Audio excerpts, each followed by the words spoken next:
আমরা আর বিগত সময়ের পেশি শক্তি কালো টাকার রাজনীতিতে ফিরে যেতে চাই না, দখলদারিত্বের রাজনীতিতে ফিরে যেতে চাই না। No more dirty politics, no more violence, make the DUCSU for academic excellence, DUCSU for change, vote for change.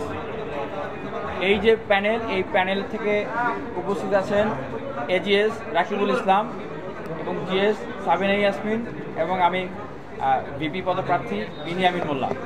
আজকে যে আচরণবিধি বিষয়ে কথা বলার জন্য আমাদেরকে এখানে ডাকা হয়েছিল, সেখানে আমরা শিক্ষার্থীদের পক্ষ থেকে 3টি দাবি জানিয়েছি। যে দাবিগুলো আজকে জানানো না, যে দাবিগুলো আমরা আগে থেকেই জানিয়ে এসেছি, যে শিক্ষার্থীদের যে নাম, ব্যালট নাম্বার, সেটির সাথে যেন হালনাগাদ ছবি যুক্ত করা হয় এবং এটি সকল প্রার্থী ভোটার সবাই এই দাবি জানিয়ে আসছে আমরা।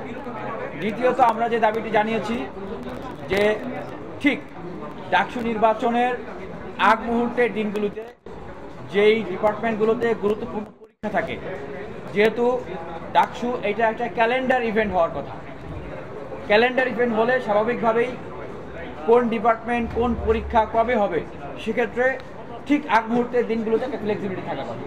এটা কিন্তু আমাদের দায় না, this is not our liability, এটা বিশ্ববিদ্যালয় প্রশাসন লায়াবিলিটি। সুতরাং ওনারা শিক্ষার্থীদের উপরে এই বিষয়গুলো জোর করে চাপিয়ে দিতে পারেন না। অবশ্যই আগের দিনগুলোতে যাদের গুরুত্বপূর্ণ পরীক্ষা রয়েছে সেই পরীক্ষাগুলোকে যেন কিছু রিশিডিউল করা হয়, যেন সবার জন্য ফ্লেক্সিবিলিটি হয়। কারণ এত প্রার্থী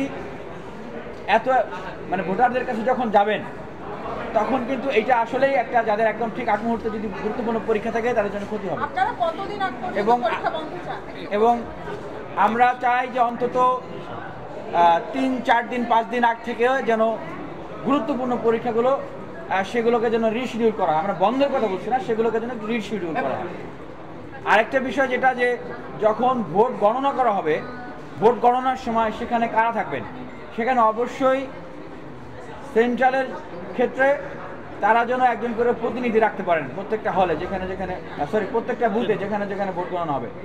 এবং হল সংসদের ক্ষেত্রে তাদের যেখানে ভোট গণনা হবে সেখানে যেন প্রত্যেক প্রার্থী তাদের একজন করে প্রতিনিধি, অন্তত একজন নমিনেটেড প্রতিনিধি সেখানে রাখতে পারে। অন্যথায় এই রেজাল্ট নিয়ে কিন্তু অবশ্যই একটা অস্পষ্টতা তৈরি হবে এবং একটা উদ্বেগের জায়গা কিন্তু এখানে থেকে যাবে। আর আমাদের শিক্ষার্থী বন্ধুদের উদ্দেশ্যে বলতে চাই যে আমরা পরিবর্তনের জন্য কাজ করতে চাই, এজন্যই আমাদের প্যানেলের নাম DUCSU for change, vote for change. এবং আমরা আর বিগত সময়ের পেশি শক্তি কালো টাকার রাজনীতিতে ফিরে যেতে চাই না, দখলদারিত্বের রাজনীতিতে ফিরে যেতে চাই না। এ কারণেই আমাদের যে স্লোগানটি হচ্ছে no more dirty politics, no more violence, make the DUCSU for academic excellence. আমাদের যে ভিশন সেটি হচ্ছে 1 স্টুডেন্ট 1 বেড 1 টেবিল।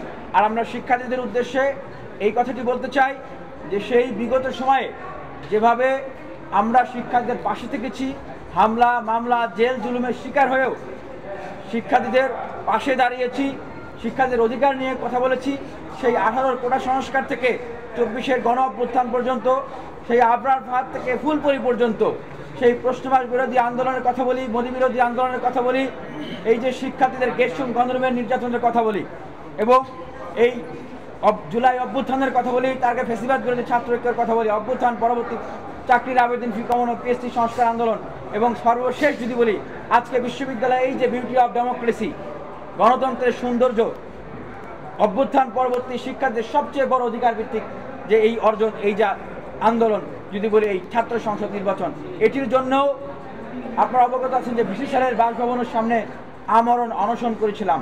মরণপণ ফাইট করে আজকের এই বিউটি অফ ডেমোক্রেসি ঢাকা বিশ্ববিদ্যালয়ে এসছে। শিক্ষার্থীদের উদ্দেশ্যে এটি বলতে চাই, যেভাবে করে বিগত দিনেও আপনাদের জন্য আমরা কাজ করেছি এবং এই ডাকসু নির্বাচনকে মরণপণ ফাইট করে যেভাবে করে আদায় করে নিয়ে এসেছি সবাই মিলে, আপনারা যদি আমাদেরকে ম্যান্ডেট দেন, আগামী দিনে ঢাকা বিশ্ববিদ্যালয়েও যে শিক্ষার্থীদের অধিকারগুলো রয়েছে সেই অধিকারগুলো আমরা সেভাবে করে ফাইট করে আদায় করতে চাই।